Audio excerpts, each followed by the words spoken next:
The gunston started with my father, Ernie Thompson, Max Wetland, and Ian MacDonald. They decided to have one of the world's first pro surfing contests. That event was the beginning of pro surfing, not only in South Africa, but also throughout the world. At that time, there was no pro surfing, and there was no proper pro contests, and this is the first time that a pro contest was held professionally. Well, the first event in '69 was a very big thing in Durban. Firstly, Midget Farrelly, who'd been the 1964 World Surfing Champion, was coming out. And then to actually have 500 Rand, which was like a fortune back then, as prize money. Well, I first competed in the event in 1969 that was won by Gavin Rudolph.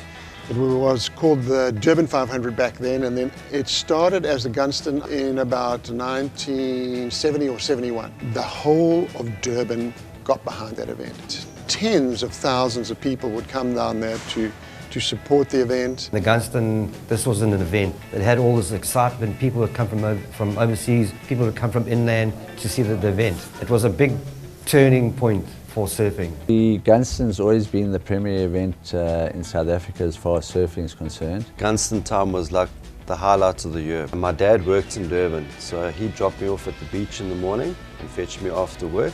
I'd spend the whole day watching the Gunston 500. As youngsters growing up at the Bay of Plenty, we were very blessed to focus and watch the surfing of the Gunston. The best surfers in the world came to the Gunston 500, along with Bells and maybe Pipe. Those were the three events that every pro surfer would want to win in the 70s, 80s and 90s.